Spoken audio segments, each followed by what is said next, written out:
Bai, entzun duzue, hause izango da futbolzaleak. Zareten guztiek urrengo egunetan gehien entzungo duzuen abestia hain zuzen ere hause baita Eurokopako hasierako abestia eta horrek zer esan nahi du, bihar emango zaiola hasiera Europako selekzioen txapelketa garrantzitsuenari aurtengoan ere Euskal selekzioa ez dugu bertan izango oraindik ere ofizialtasunerako pauso asko daude emateko, baina ziur gara noizbait lortuko dugula.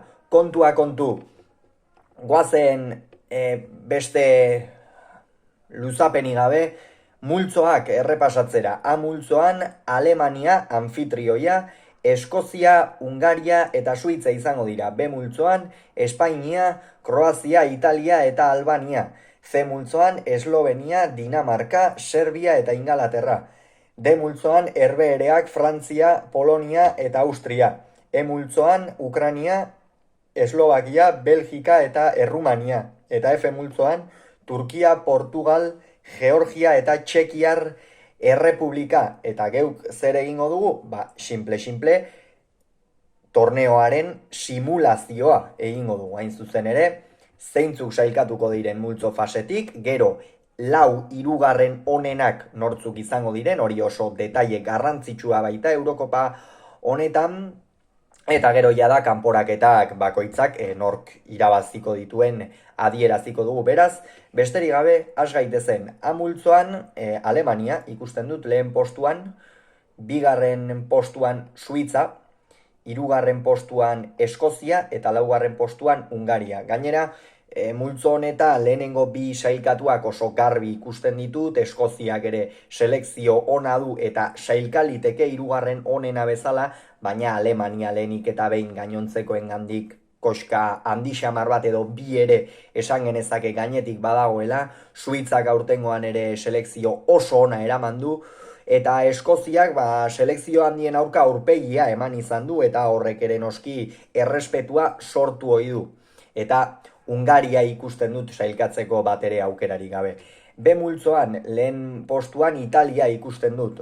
Italia beste behin ere Eurokopan izango da, egungo txapelduna dira, askotan ahaztu egiten zaigu, mundialea jokatu ez zutenez, ez dute son handirik izan, edo jende asko ez du hitz egin, baina Italia beti hor dago, eta iruditzen zait gainera multzoko lehena izan daitekela. Bigarren, Espainia ikusten dut, oso talde kontrastatua ekarri du, eta horrek behar bada ez da egin nola esan, baina jokalari batzuk horren gazteak izateak eta lehen da biziko Eurokopa jokatzeak eta abar, eta horrek atzetik dakarren guztiarekin ez, Lamin Yamal, Nico Williams jokalari horientzat ea nola moldatzen diren, gogoa dut hori ikusteko, eta ea zer gertatzen den. Kroazia hirugarren eta Albania laugarren. Hala ere, Kroazia iruditzen zait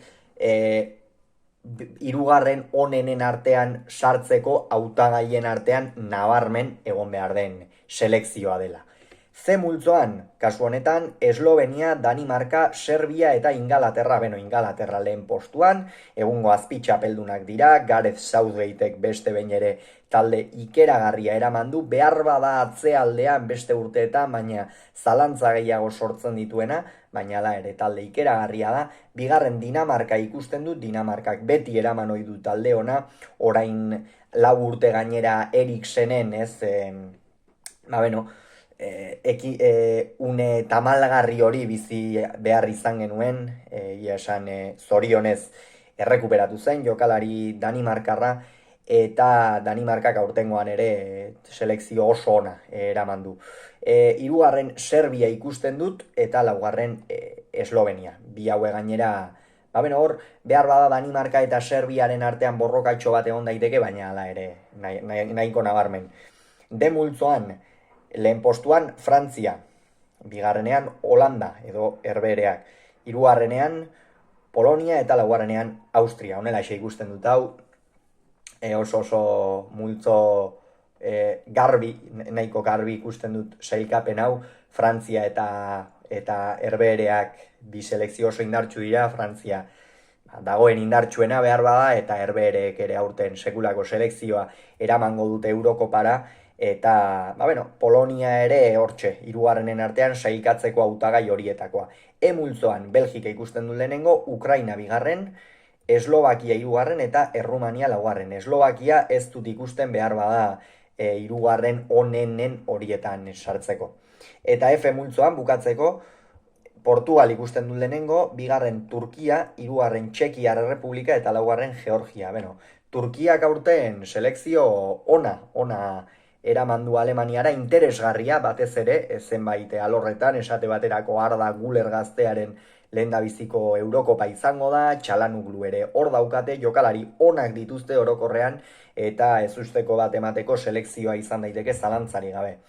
Orain goazen, hirugarren moduan zeintzuk sailkatuko diren. Beno, nire ustez, Kroazia, Polonia, Serbia eta Eskozia sailkatuko dira. Zergatik, Kroazia talde oso indartsua da, Polonia ere, Serbiak beti eman ohi du aurpegia eta normalean mintzat sailkatu ohi da, eta Eskozia iruditzen zait aurtengo ezustekoa izango dela, batez ere, esan dugun bezala, selekzio handien auka erakutsi duenen maila gatik edo.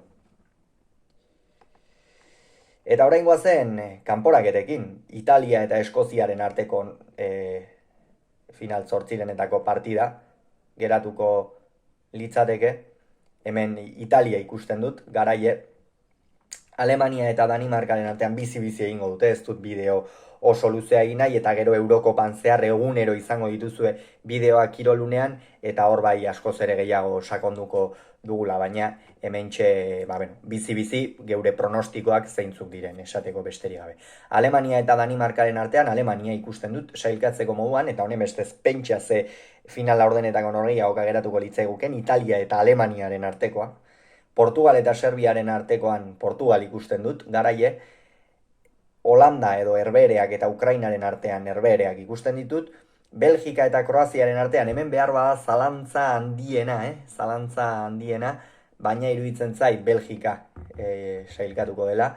Frantzia eta Turkiaren artean Frantzia ikusten dut, Ingalaterra eta Poloniaren artean Ingalaterra eta Suitza eta Espainiaren artean Espainia.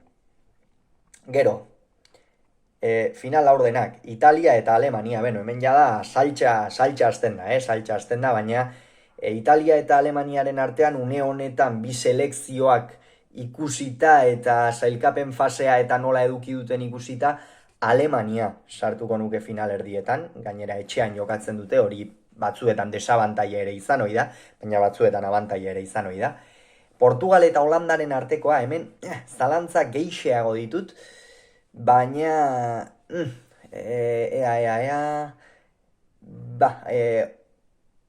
Holandaren aldeko autua egingo dugu begira.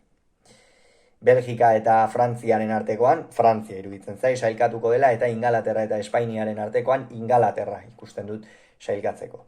Eta final erdiak honela segeratuko lirateke, Alemania eta Herbehereak eta Frantzia eta Ingalaterra. Beno, Alemania eta Herbehereen artean Alemania ikusten dut, favorito, talde indartsuagoa dauka, Herbeherek baino lerro guztiak kontuan hartuta, eta hortxe Alemania, eta Frantzia eta Ingalaterraren artean Frantzia ikusten dut, favorito. Eta gero finala, Alemania eta Frantziaren artean jokatuko litzateke, eta nik hemen Frantziak irabaziko duela iruditzen zait Eurokopa. Hauxe beraz esan beharrekoa, gero ziuraski pronostikoak asmatzea oso zaila izan ohi da, eta ikusiko duguea nola garatzen diren, lehenik eta behin noski multzo fasea behin pasata bideo honetara ere itzuliko gara, eta beste bideo bat grabatuko dugu bideo honen arira, eta hauxe beraz, pronostikoa bihar hasiko da gozamena, ea zer gertatzen den,